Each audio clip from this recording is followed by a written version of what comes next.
video off just to limit any background noise and buffering. And before we get started, I'll go over some best practices for using Microsoft Teams.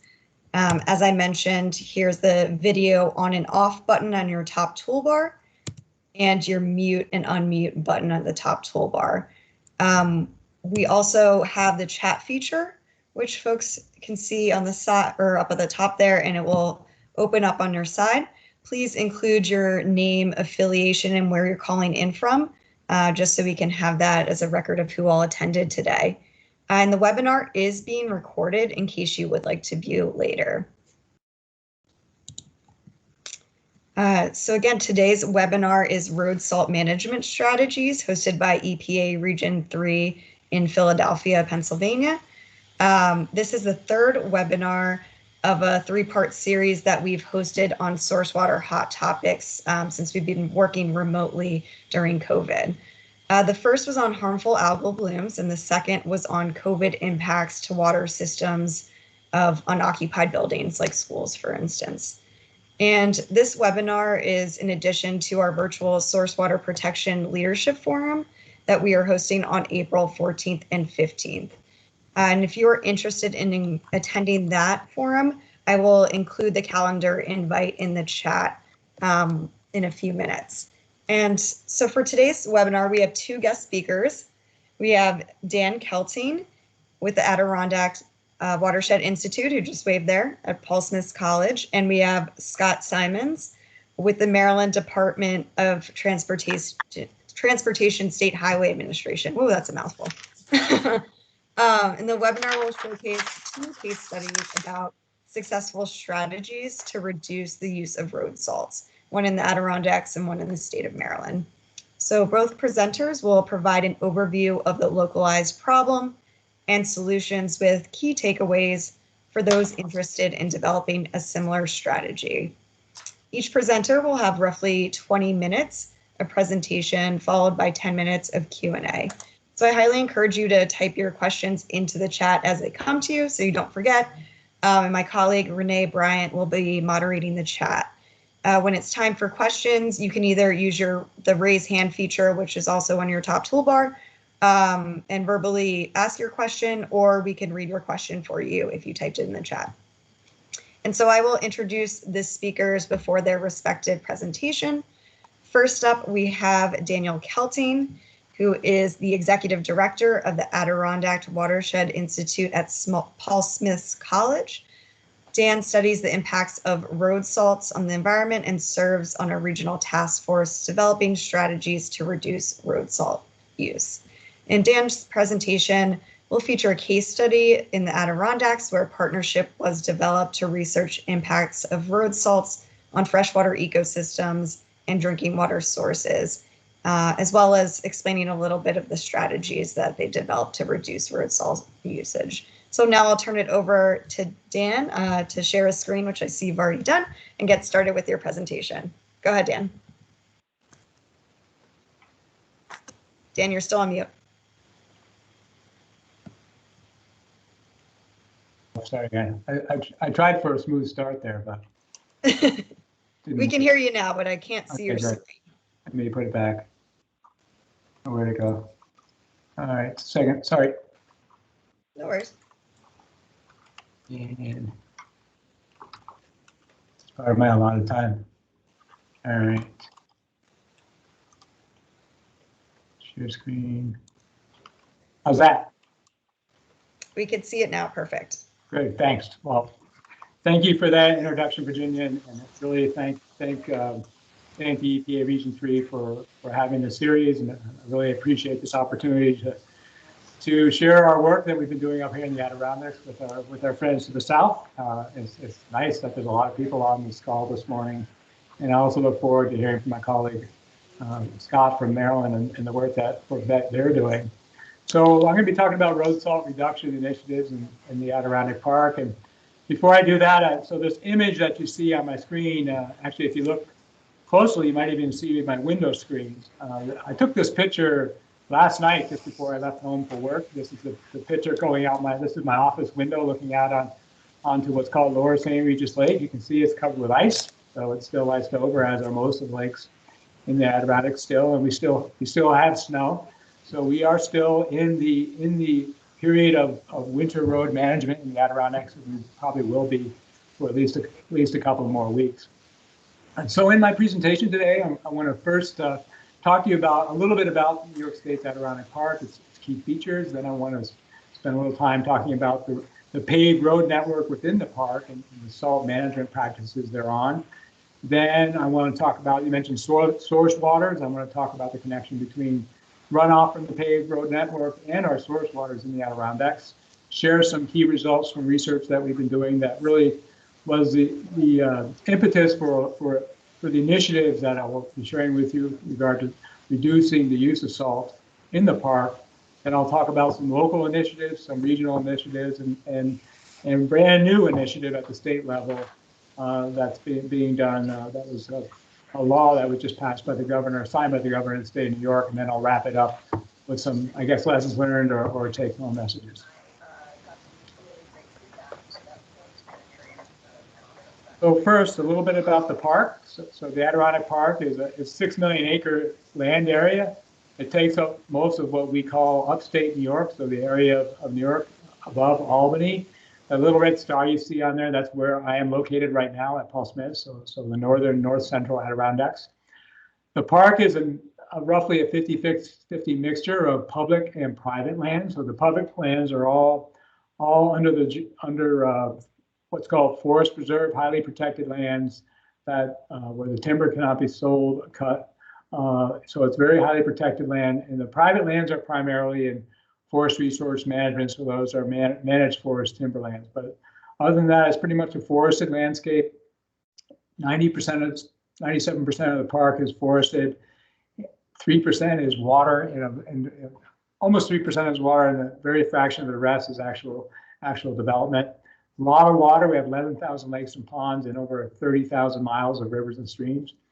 There are only 135,000 year-round residents in this area, so it's extremely rural.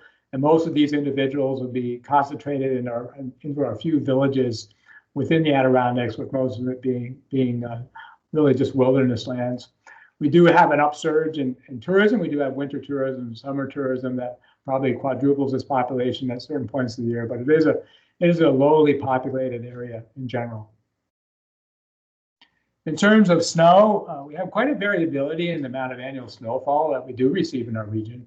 If you look on this map, we have the color coding from light blue to light purple. We have the most amount of snow that falls in our region is in the south, just outside the Adirondack Park, in the southwestern corner, in an area called the Tug Hill Plateau, which is a high elevation plateau that actually receives a combination of it being a high plateau and also adjacent to Lake Ontario. It receives a lot of snow from lake effect snow coming off the lake, greater than 200 inches of snow per year. As you move towards the northeast, you can see there is a gradient of decreasing total snowfall in the Adirondacks. Wherever you see blips of more snow, those are just higher elevation areas, more snow. The lowest amount of snow we get in the park is in an area called the Champlain Valley between New York and Vermont, which would be between 50 and 75 inches of snow per year. It can start to snow or ice anytime, really. November we start to get snow in November, and we get snow through into April. So it's not unusual to have almost 6 months of time where we have to deal with winter roads. And in fact, I just got this notice on my phone this morning. So we actually have a winter storm warning in effect from 2 a.m. Thursday, tomorrow, to 2 a.m. Friday. So we're expected to receive 6 to 10 inches of heavy wet snow tomorrow for the area. For us, this is typically a pretty easy thing to deal with. Generally, if it happens at night, the roads are clear in the morning for commerce and schools and whatnot. But we do have a snowstorm coming tomorrow night, just to illustrate that we can continue to get snowfall and freezing rain well into the spring. So a little bit about the road network and salt use in the Adirondacks. So we have 10,555 lane miles of paved road within the Adirondack Park.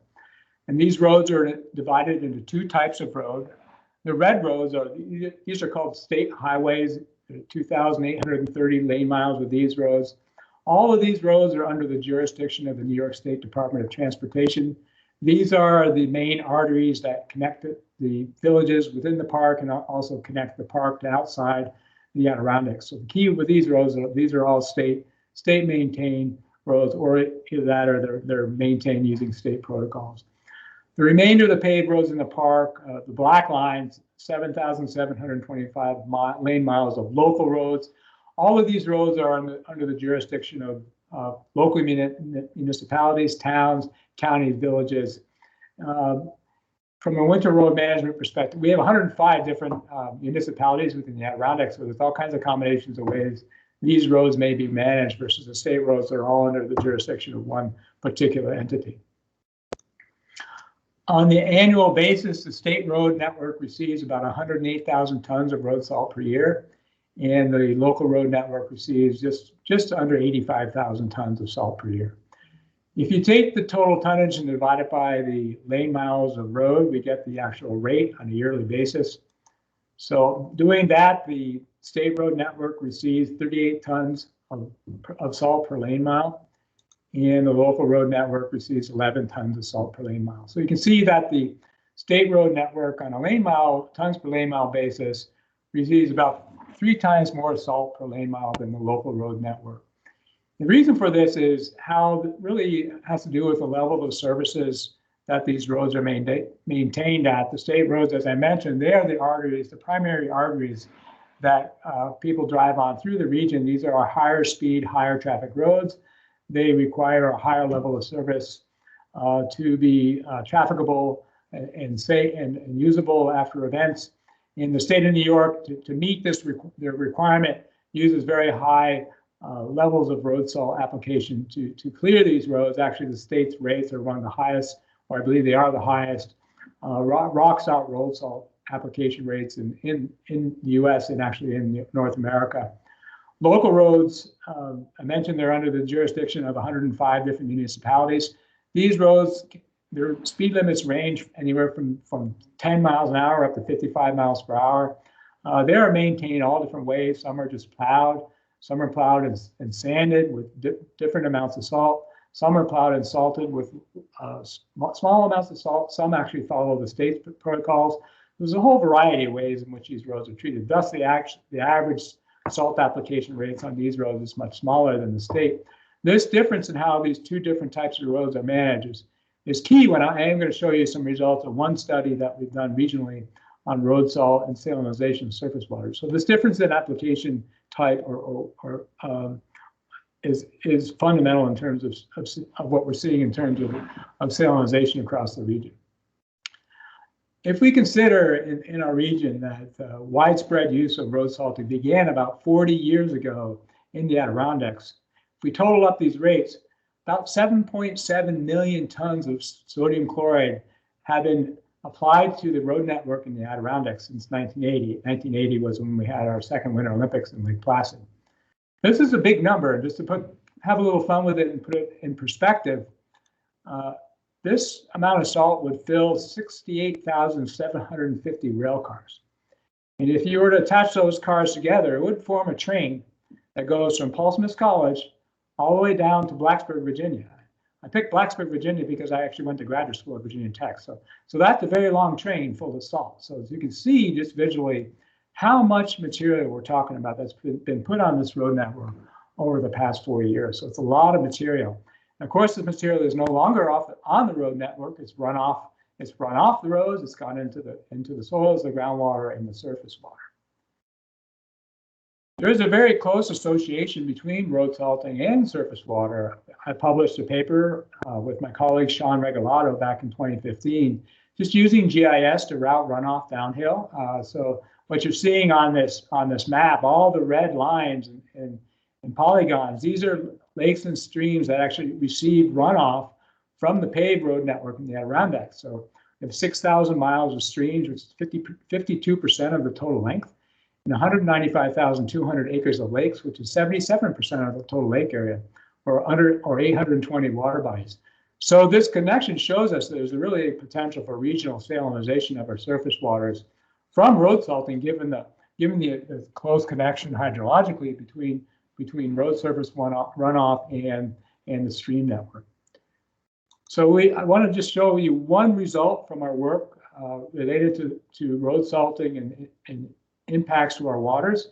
So here we're going to look at median lake chloride concentrations from lakes from long-term monitoring data that we have available through a couple of different programs. This map, the blue circles, those are lakes that are in watersheds that don't have any paved roads. The red circles are lakes in watersheds with paved roads. So here we're thinking about a presence of a paved road in a watershed as a surrogate for a road salt being applied. So here we're looking at the median chloride concentrations in parts per million for the lakes and watersheds with no paved roads. It's 56 lakes compared to the lakes and watersheds with paved roads at 82 lakes. And if you're interested in statistics, those bars are 95% confidence intervals on those medians. So the median concentration of chloride in the lakes and watersheds with no paved roads, the blue ones, 0.25 parts per million, very low concentration. We have very low chloride in our geology, and we don't get much chloride deposition in our area. Compared to that, the median concentration of chloride in lakes and watersheds with paved roads is just under 8 parts per million, 7.7 parts per million. So you see that the chloride concentration in lakes with watersheds, roads within their watersheds, is 14 times higher than for lakes and watersheds with no paved roads. So we concluded from this, based on the just sheer geographic distribution of the data and the magnitude of the difference in chloride concentration, that indeed we did have regional salinization of our surface waters from road salting. Notice there's a lot of variability in the concentration. So we wanted to understand what might be explaining why we have such a range in chloride concentration in lakes and watersheds with paved roads. And what we found was that when we plot the chloride concentration in the lakes on the y-axis as a function of the density of the state roads within the watershed, a very strong positive correlation between the chloride concentration and state road density. So more high road density means more salt application rate, more salt in the water. And I forgot to put it on here, but the state road density explains 84% of variation in terms of R-square in the chloride ion concentration. So very close relationship. We don't have a relationship at all when we plot the chloride ion concentration versus local road density. The reason for that goes back to the point I made earlier, that all state roads receive high application rates of road salt. So they're consistently treated, versus local roads, many are not salted at all. Many are sanded with a little bit of salt, and some are salted.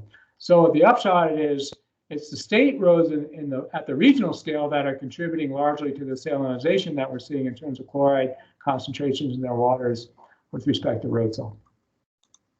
So we presented this information years ago, and it was really the impetus for, at the local level, a lot of people became interested in trying to do things differently to reduce the amount of salt we're putting into our watersheds so that we can reduce the salinization of our surface waters and also our groundwater.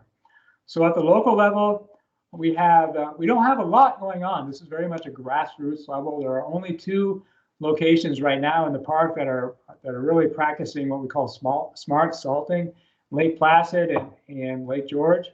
This involves a combination of using live edge plows, salt brine, and optimization of the practice of winter road management. So we're going to go through each of these in turn.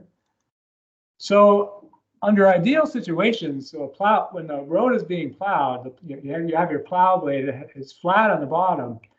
Under an ideal situation, when that plow is moving along, it's going to scrape all of the snow off the road, so that in the back of the plow, it's just pavement. But we all know that most of our roads are not smooth. In our area, we have a lot of frost heaving, a lot of cracks, a lot of ruts. So what that means is the plow blade isn't able to stay flat, so it bounces up and down. So we don't get a good consistent scraping of the snow off the road. And in this image, you may be able to see in the foreground the crack in that road. So what happens is Dan, you have just about 5 minutes. Sorry for interrupting. Okay, great. So what happens is the plow misses some of the snow and forms hardpack. So the way around that is using a live edge plow. So a live edge plow, you can see these plows have these segments on the bottom. These segments conform to the surface of the road, scrape the snow off. And what this means is we can use less salt, because in that last image, that snow that was left over, they'd have to put more salt on that snow to loosen it up so they could try to plow it up later. So live edge plows not only give us a cleaner road, they also reduce the amount of salt that needs to be used. Next is salt brine. So salt brining is used as part of anti-icing, which is anti-icing is something that's done both whether using brine or solid rock salt. The idea here is to get onto the road, treat the road before the event. So either with rock salt or with brine, you're getting the salt on the road so that when it starts to freezing rain or starts to snow, that rain or snow is not able to bond to the pavement. So when you come along with the plow later, you're able to scrape it off. Well, with conventional rock salt, a lot of that actually bounces off the road. You can lose up to 40 to 60% of the material as you're applying it. And you have to use a lot more salt to get good coverage. So brine was just mixing salt with water. You spray it on the road, you get great coverage, it sticks to the road, and it could be much more effective in the anti-icing using it 20 to 40% less salt. So it's a very effective treatment in terms of anti-icing versus conventional rock salt. Last for local is optimization, which is basically just adaptive management, calibrating your equipment, measuring the amounts that are put out, evaluating the effectiveness of the treatment, and adapting. So here we're calibrating our spreaders, which get knocked out of whack quite frequently during the season. We're actually measuring the amount of material coming out of the hopper onto the road, and we're tracking with cameras the effectiveness of the salting treatment on the road. Did that treatment have the desired effect? And that's actually being done in 8 municipalities in Lake George watershed. A very high-tech practice, involves a fair amount of investment, but through this process of optimization, they've been able to reduce their road salt application rates by up to 50%. And so that's a very good result. On the regional level, we have a number of things. First is the research and monitoring, which is what I'm involved in, to help inform the need to change. We have annual road salt summits to build awareness, identify opportunities for new treatments, establish collaborations between municipalities. We also have an Adirondack Road Salt Working Group that I'm a part of that helps to facilitate these initiatives. We also have 2 minutes. Okay, good. I'm almost there. We have a new partnership called the Clean Water Safe Roads Partnership. It's an education and outreach program. Right now, we're in phase 1. We're working with local municipalities, so I just talk about that a little bit. Here, we're asking municipalities to sign a memorandum of understanding, a pledge to reduce salt. We're giving them information to empower them to be interested in caring about their watershed. We offer them training and support. We have right now 27 municipalities in the park that have signed on, so we're getting good buy-in. We have these training practices to give them the support, as I said. Last slide coming up. I haven't mentioned the Department of Transportation, the New York State organization, which has the highest impact on the roads. They haven't been involved, so there's been a big grassroots effort to get them involved through the legislative effort. And so we have what's called the Adirondack Road Salt Task Force. It's actually chaired by the commissioners of transportation and environmental conservation, high-level membership by the commissioners of health and the park agency, and other members from experts that are tasked with providing recommendations for changing winter road management practices that consider environmental health and human health and safety, and then provide recommendations for reduced road salt targets across the park, and then to develop a pilot. So this is something new and exciting. It's just started. And so the end. So my recommendations, if you want to get on board with reducing salt use, is you need to form an active working group. You need to monitor any practices and impacts out in the landscape like we're doing in the park. You need to pilot new technologies and evaluate them. You need to communicate through annual meeting with reporting, training, and technology networking. You need to gain the trust and support of municipalities. And you have to engage with the legislature. These are all the things that we've been doing for you have to have patience, about a decade, to get to where we are in terms of now having a state level task force to engage at the regional level with reducing salt use. There, done. Great. Thanks so much, Dan. I apologize for cutting you short. I feel like that we could have heard so much more. It's really interesting and exciting to hear what's going on. And I do see we have a number of questions in the chat. So we have about 10 minutes for some questions. If folks feel more comfortable using the raise hand feature and verbally asking your question, you're welcome to do that too. So I see in the chat first, we have a question that says, any cons to using Brine? If it's all benefit, why aren't municipalities using it? Yeah, so Brine is new for us. So it's more of something that has to kind of catch on, so to speak. It's being very heavily used, as I mentioned, in the Lake George Basin. I think probably the number one challenge for using Brine, there's the upfront cost. You have to purchase the equipment. You need a mixing system. You need to have brining systems on your trucks. So there's an upfront investment that's certainly a hurdle for a municipality that may be cash strapped. However, the savings in terms of salt reduction can more than pay for the investment in the brine equipment over time, and also certainly the environmental benefits certainly help that as well. One of the issues so there's the cost thing. One of the other issues with brine is we're uncertain about, so I talked about it's being used for anti-icing, so it'd be sprayed on a dry road. What are the lower temperature limits at which that would become an unsafe practice? So we're not sure what those are. So brining, what's the lower temperature threshold at which brine would become dangerous? And certainly you can't brine over snow. It has to be over bare pavement. So it's something that you do before the storm only. And then there's questions of what the lower effective temperature is for brining without having unintended consequences. Great, thanks for answering that. And our second question asks, does the Contour Plow lead to increase/decrease in pothole damage?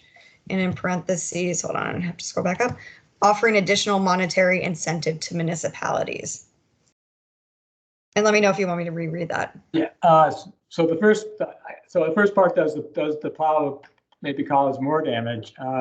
It probably could, because it's down there. I haven't seen, so certainly the two municipalities that are using Contour Plow, Lake George and Lake Placid, they haven't said anything about that unintended consequence of damage. So I'm assuming that it hasn't been an issue for them in terms of causing damage. What was the second part of that question? It was just kind of putting in parentheses if there's any additional monetary incentive to municipalities to not use a Contour Plow. Oh, right. So certainly Contour Plows are much more expensive than a conventional plow. So if I'm getting your question right, and forgive me if I'm getting it wrong. So just like with the brining, if brining results in less salt use, the use of the Contour Plow also results in less salt use and actually a more drivable road surface, a better road surface. Those savings alone can pay for the purchase of a Contour Plow. So the upfront investment is recovered over time by cost savings by having less salt. Now, maybe not if you're chewing up the road with a plow, but I don't know. Again, I haven't heard any incidences of that negative impact. Mm-hmm. Gotcha. So it's very similar to investing and using brine, exactly, with the upfront cost, but paying off in the end. So our next question asks, what was the process of getting the MOU together with the municipalities, and what does it entail? Right. So this was very much a back and forth. So the road salt working group that I'm on, and we're happy to share that. If somehow we could share that with folks as a template. But we drafted this MOU internally, and then we shared it. So there's some municipalities were gung ho and they wanted to help, and so we shared it with them, and their lawyers, as you can imagine, went through, and their town people went through and helped us shape the document, so to make it something that would be palatable for municipalities across the park. So it was just this back and forth collaboration with actual municipalities and us to come up with a document that municipalities would be comfortable with signing on to. It's not a binding agreement. It's a pledge. So they're taking a pledge that they're going to do everything that they can to reduce the amount of salt that they're going to use. So it's not a commitment. It's just a pledge. But it was developed through took several months of collaboration and back and forth with municipalities to get something that other municipalities would be comfortable signing on to. Great, and we can either share that template with attendees, or if you want people to email you directly, that works as well. Yeah, they could do that. That's okay, fine. Great. We have two more questions in the chat. The first one is, aren't there differences in types of brine, referring to the chemical composition, that may have differential ecotoxicity impacts compared to sodium chloride? Oh, sure. Yeah, we haven't got into that, but yeah, there's a whole library of different de-icing chemicals that are, some are acetate based, others are chloride based, others are organic, waste products. So certainly there's going to be differences in our area still. It makes the most sense since the municipalities are buying salt. So New York State has what's called the Office of General Services, that everybody, the municipalities, the state DOT buys all their salt in bulk through there. And actually, I don't know if you know this, but New York State is one of the largest salt producers in North America. Syracuse University, Syracuse was a salt city, so we have a lot of salt in New York. So salt is the basic material, sodium chloride, that's readily available, that the municipalities already have under cover in their sheds. So it makes sense initially to brine with what you have versus bringing something else in. And most everything else is much more expensive because it's manufactured, versus sodium chloride is naturally occurring as halite. So that's your least expensive option to deal with. But yeah, there's potential for toxicological problems with all these choices. And then our last question asks, has there been any investment in roadbed temperature monitoring by the DOT for evaluation of timing of brining ahead of storms? It's great. Yeah, that's a great question. And yes, there has actually very recently. So the New York State Department of Transportation, DOT, just started they're calling it a pilot up in our area, in the Lake Placid area. I mean, literally I think this is they installed their sensor technology in roadbed sensors, like you're talking about, in a beautiful weather station. They're working in collaboration with the U.S. Geological Survey. They installed all those sensors this past summer 2020, is that right? And they just went through their first season of testing. So hopefully, like what the questioner is asking about, we'll start to see that kind of information come through. But they literally just put their first set in last summer. Great, thanks. Well, it sounds like there's a lot more still to come as far as the story with managing road salts in the Adirondack. So I look forward to seeing what comes next, and thank you for your time here today. We don't have any more questions, so we're actually going to transition into our next speaker. And I'm going to share my screen real quick just to pull up the photo. Alrighty, so our second speaker is Scott Simmons, who has been with the Maryland Department of Transportation State Highway Administration for 21 years, beginning his career as a facility maintenance technician. Scott is currently the division chief of the Highway Maintenance Division. He will be presenting about the challenges and solutions when it comes to developing and implementing a road salt management plan for a state that varies so greatly, from Western Maryland mountains to the Eastern Shore that barely gets any snow. So take it away, Scott.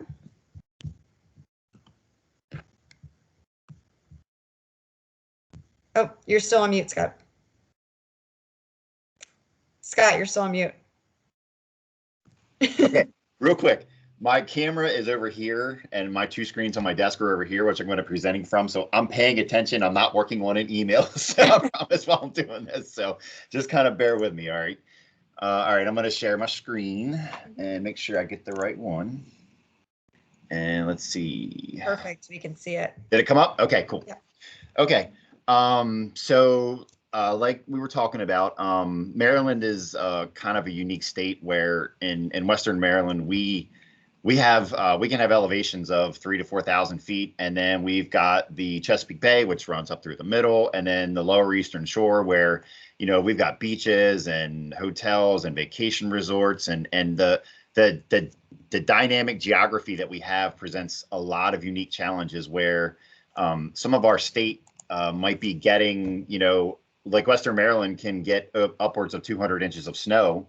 And then the Eastern Shore might get 10 the whole season. So there's like I said, there's a wide array of things that we have to deal with. So it's kind of unique, and I'm hoping I can dive into some of those today.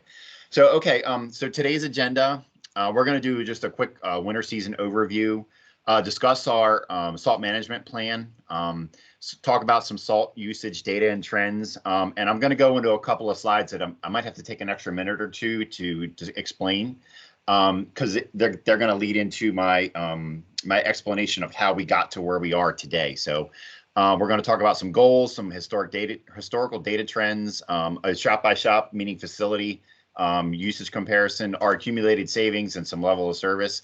And then I'm going to talk about some of our technologies and initiatives that we've implemented over the last like 5 to 7 seasons to kind of help us get to where we are today. And it's funny because I think I still have too much stuff. So I'm going to try to get everything in as best I can, and maybe hopefully at the end dive into a little bit more of the things we had. So anyway, all right. So last season's weather, District 6, which is Western Maryland, which is Garrett, Allegheny, and Washington counties, they averaged about 21 winter events last season. The prior season, they were at 19, and they averaged about 106 inches of adjusted accumulation. Now, what's unique, one thing that State Highway does is with accumulation, we actually track not only our snowfall, but our ice and sleet as well. And then we've got conversion to where we can convert the liquid accumulation that's in the ice and the snow, or the ice and the sleet, and convert it into inches of adjusted accumulation. So that's one thing that we do. So we can make sure we have an apples to apples comparison when we're comparing our salt usage versus all of the frozen precipitation as opposed to just snow. So you can see last year we averaged about 106 in Western Maryland, and the prior season it was 58. Now, if you remember, 2 seasons ago, or this past season, it was kind of like a really, really weird winter where we had a bunch of snow, but it was a lot of ice and sleet. But the winter prior, we hardly got any snow. As you can see, where all of the other districts are all of the rest of Maryland, where they averaged 8 winter events. In the season prior, we had 3 events all season long for everywhere else outside of Western Maryland where the mountains are. So we've had 2 very unique winters in the fact that 2 years ago, we hardly got any precipitation. Even it was cut in half in District 6 in Western Maryland. And this past season, we had so many ice and sleet storms that we actually lost track of how many that we had. We actually had 2 events where we had accumulative inches of sleet. It looked like there was snow laying on the ground, but it was actually sleet. It was plowable sleet. And when you get so many different types of precipitation, the amounts of salt that are applied can change drastically. With ice and sometimes like frozen fog or frost or something, you're not plowing any of that. You're going to have to treat it, which usually entails into a higher salt usage rate. So we try to factor in all of those when we come into our usage rates per facility, per county, per district, and at the state level. So, so our whole salt management process actually started probably about 10 years ago when legislation was passed in the state of Maryland that required the State Highway to come up with what was called a salt management plan. It is a comprehensive, all-out plan that encompasses every single thing about salt usage, the way that we store it, the way that we use it, how we track it, the environmental impacts, the trainings that we do, the equipment that we actually order, the new technologies that we implement, the way we analyze the data and apply it to making real-time decisions, based on what's actually happening in the field and how we're utilizing what we have. So it's a very, very comprehensive plan that's actually updated every single year by October 1st. And it's out on the web for anyone that wants to see. like I said, it's a detailed plan, but it also incorporates, we have 3 different trainings that are contained within the plan, where one is a snow college training, which I'll get into a little bit later. There's a yearly training that our office does at the 8 facilities, and we also have contractor training. And all of those training plans or training modules are attached to that for someone to see. So, and Unique Maryland's kind of unique too, because we have 640 plus minus of our own vehicles, but the majority of our snow fighting force is contract. We've got about 17, anywhere between 17 and 1,800 pieces of snow fighting equipment that are all contract labor. So we're kind of unique in that we don't necessarily do it all on our own. We rely on our contractors pretty heavily. So you had to involve them as part of the SART management plan, because they're the ones who honestly have the most. They're the ones that are loaded with the salt and they're using it the most. So we had to kind of bring them into the plan to make sure that they understood the rights and wrongs. So, but that's kind of where it started. So Daniel had mentioned something earlier about salinity levels and temperatures and things like that. And this chart represents, I got to explain this chart quickly, because this is what's called the Eutectic Curve for temperature's effect on salinity. When you have salt brine or any sort of liquid that has some sort of salinity in it, the freeze point within that liquid can change drastically with just 0.5% or 1% of salinity one way or the other. So on this eutectic curve, if you look at this graph, there's a trend line that kind of runs down from the left to the right, and you can see down there where it stops at -6. -6 is the lowest freeze point for salt brine, and it's at 23.3% concentration. You can use it down to that level. The problem with the concentrations in salt brine is you have to be very, very careful how you use it, like Daniel was talking about, and how you apply it. And you've got to make sure that your concentrations are very specific, because if you go on the high side of the 23.3%, you can see that at 23.8%, you've already lost 5 degrees of the freeze point.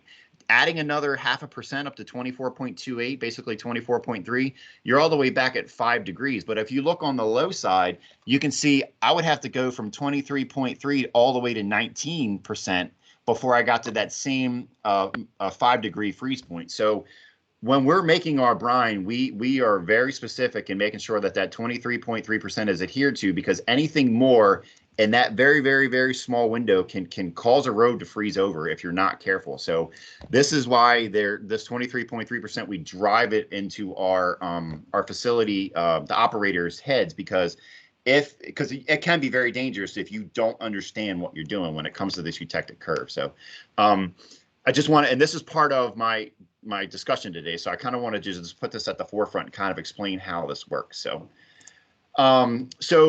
another caveat today's training, our winter actually isn't over yet either. We're actually slated to get 4 to 6 inches of snow in Western Maryland tonight.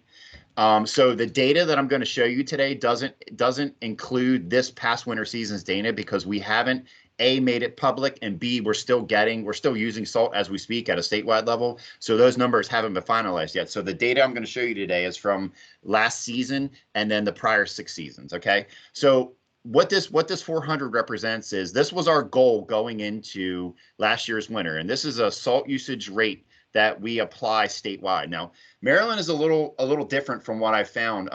Maryland, we're on a pooled fund study, not only with the maintenance decision support system, but with good clear roads.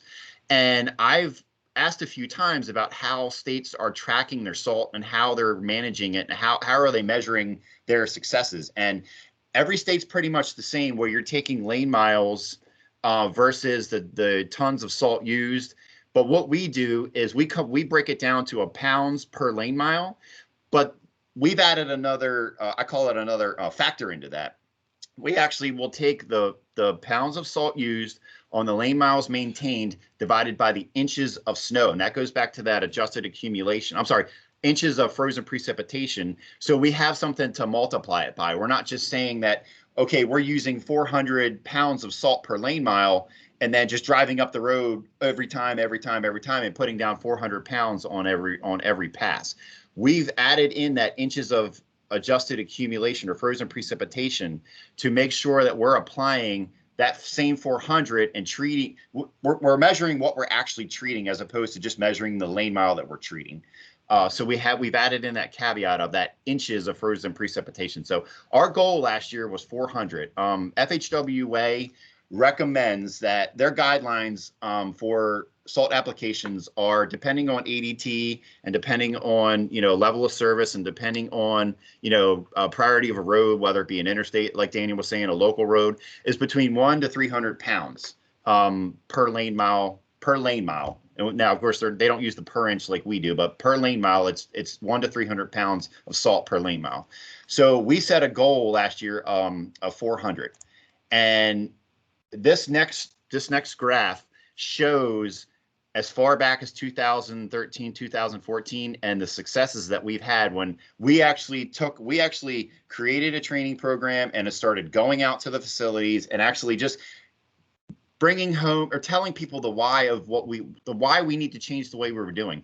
I can tell you that when we started this process, we were like, even the year prior to this, we were up around 1,118 pounds per lane mile per inch, and that's at a statewide level. That's just the average across the state. That's all of your interstates and all of your secondary, your connector roads, whatever it may be. And it was bad. It was really bad. I mean, I can tell you that in years prior, it was in the 12 to 1,500 range, and nobody was really questioning it then.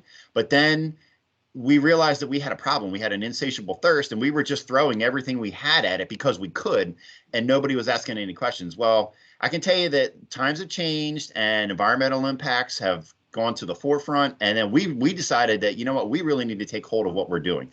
So we implemented a bunch of things over the last 7 years. And you can see that we've steadily gone down and steadily gone down and steadily gone down. And then we had a little bit of a high year. And I'm attributing that to average temperatures. And just a little bit we had a lot of new operators come on board the last 2 seasons because our turnover has been pretty bad. So we went up a little bit in 2018 to 2019, but then again, we dropped back down into that 300. We met our goal in 2019, 2020. But one thing I do want to show with this is if you look at 2015 and 2016, it says without blizzard. Now, if you remember, Jonas came through on the East Coast and kind of bombarded us, and I think around January 22nd, and they hit us pretty good with about 30 inches of snow across the state on average. Well, the problem with something like that is if you take that snow, which during a large event like that, when you're not plowing as much, when you're not salting as much, you're just plowing because the snow is coming down so fast that you just can't keep up with it. It kind of skews the data. So what we did was we removed the inches of snow from the blizzard and then just took the tons of salt used for all of the other events for that season to come up with a 621 number. I can tell you that number there would have been down in the 300s with the blizzard had we not removed that data. And it kind of would have made us look really good, but we weren't. It wasn't good for us to let that data skew our number and then put false expectations on us moving forward. So that's kind of why that says without blizzard there. So, but you can see we've made great strides over the last 7 years.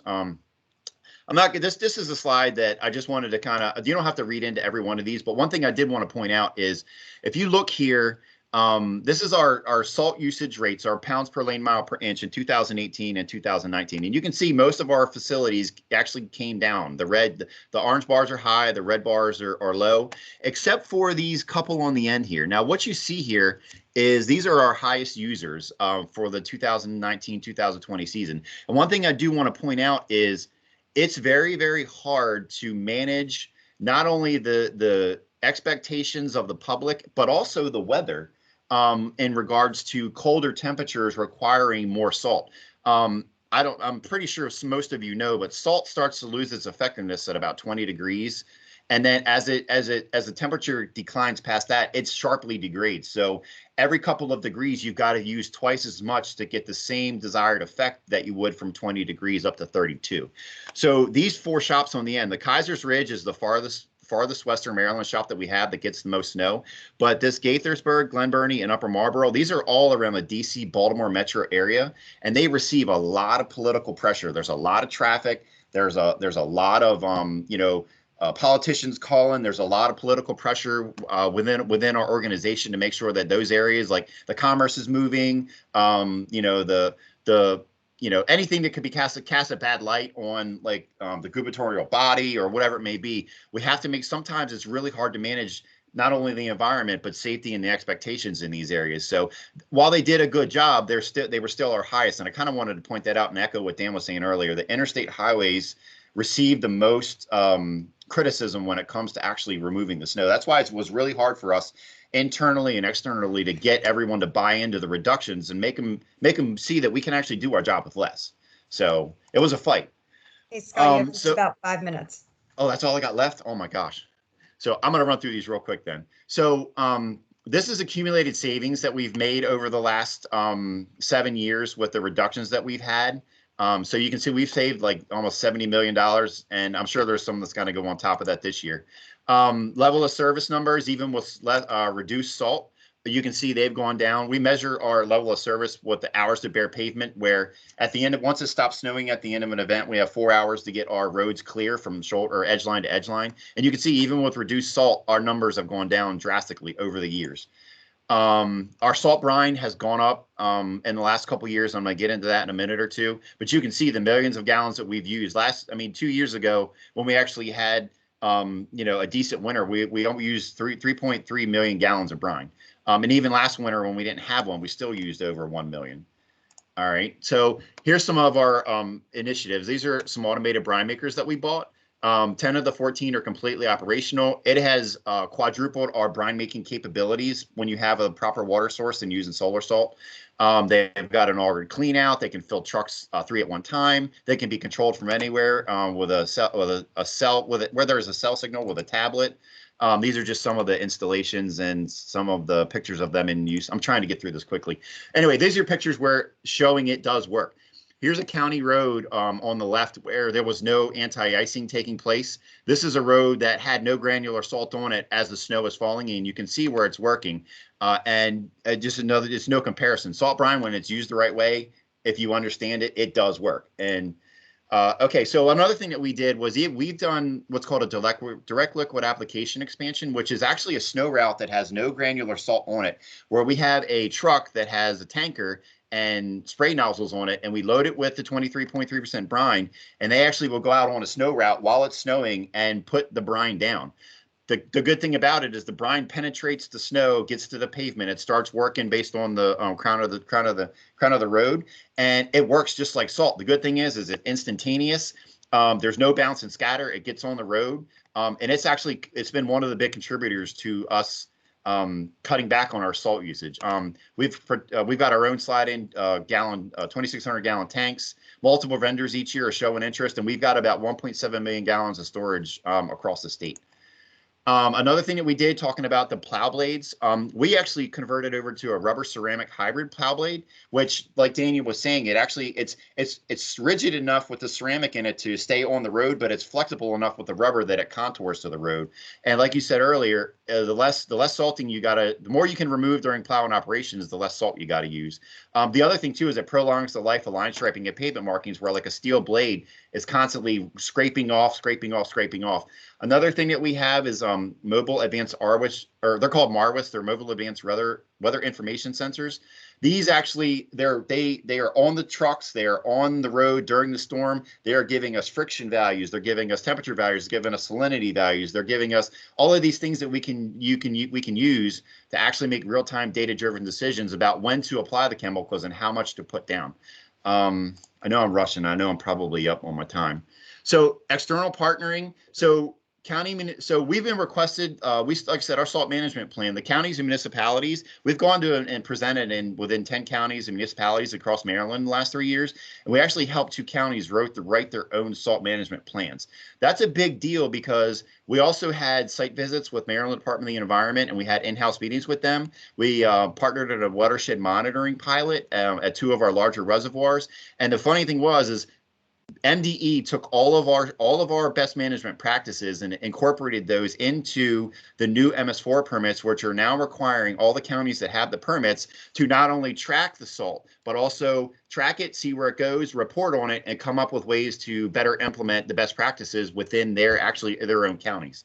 Another thing that we're doing is partnering with the Department of Natural Resources on specific conductance monitoring, which is basically it's 2 monitors that are put in a stream, upstream and downstream of a roadway crossing, and they take basically they send an electric charge into the water. They measure the salinity levels upstream and downstream. Everything upstream would be what was flat or draining into the stream, and then everything downstream will be that plus everything that sheet flows from the road during a winter event for the salt that we're applying from the roadway into the stream. And come to find out that SHA was not, everyone thinks that because we have the most salt, to have the most roadways and miles and things of that nature, and we had got the most salt on hand, we were not the major contributors to that. These specific conductance monitoring pilots actually showed that it was all of the local municipalities, the parking lots, the homeowners, any sidewalks. I mean, just like landscape companies, they were the ones that were just using salt like it was free. And come to find out, and that's why the new MS4 permits they put these restrictions on the counties so that way they could start doing exactly what we're doing. Like I said, it's been a whirlwind of things that we've done, but the biggest contributor to our success was the training, the boots on the ground training that we conducted, not only with new hires, but the contractors and our operators, who ultimately are the ones who make the decision about what they use and how they use it. We can't manage and we can't ride in every truck while they're actually making the decisions about how much salt to use. So having that, we actually visit every facility every year for about 4 hours, and we talk about this. We answer the why of what we're doing, the why of the internal operations plans, and why we have to make better decisions.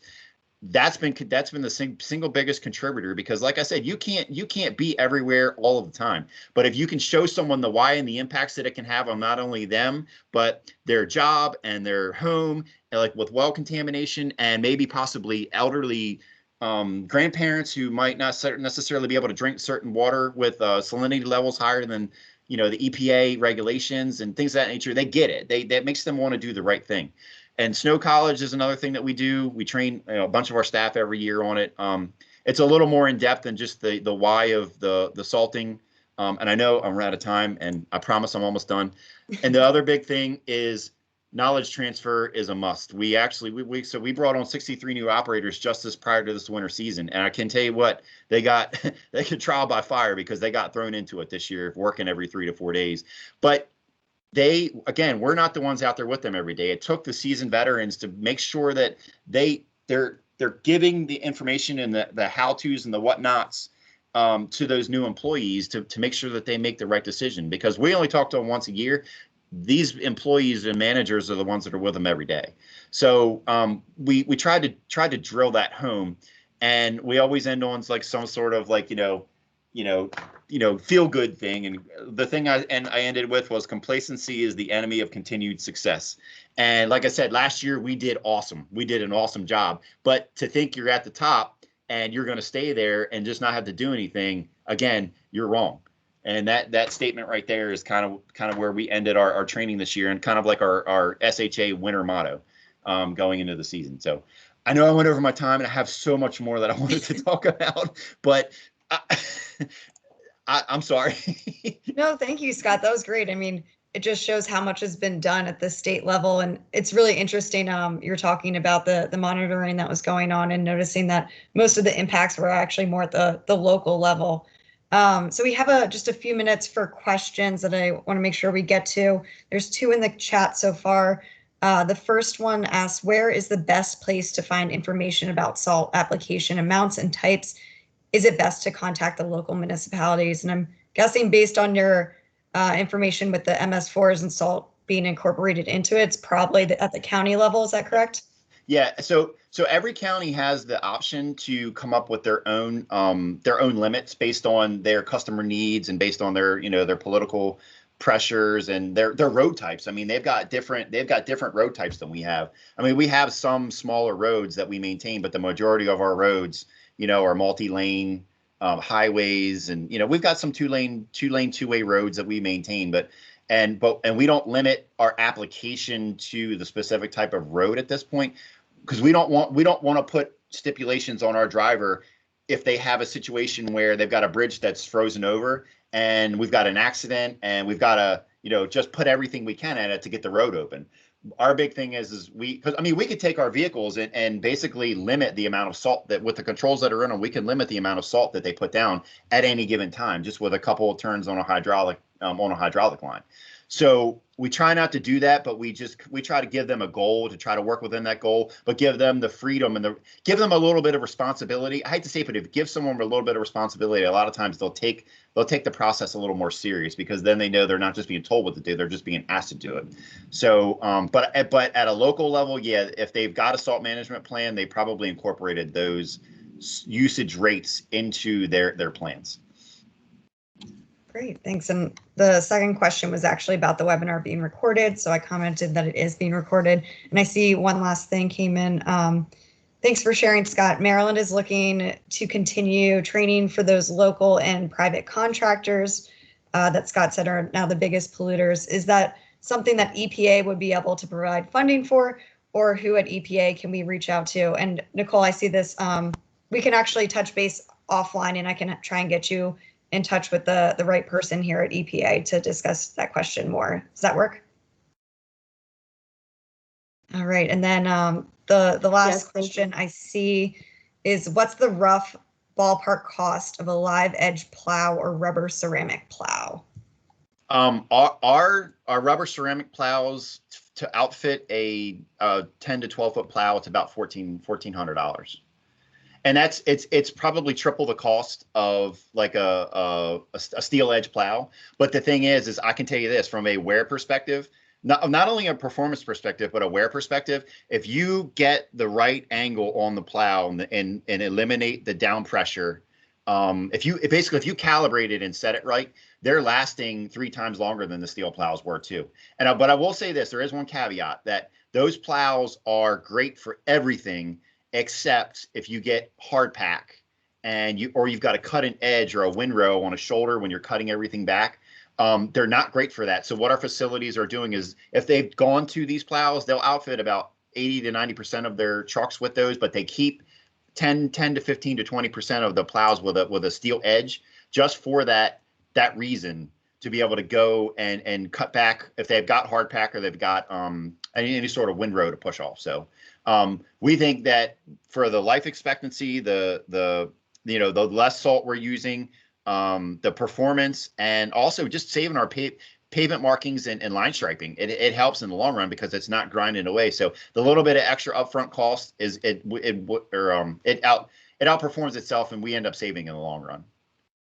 Great, thanks, Scott. And I see we're just a little bit after 12, so I want to make sure that we wrap up for those who have other commitments. So thank you, Dan and Scott. This was very interesting to hear what you all have going on in your respective areas, and really at least interesting on my end to see the different perspectives of more environmental group as opposed to the transportation agency.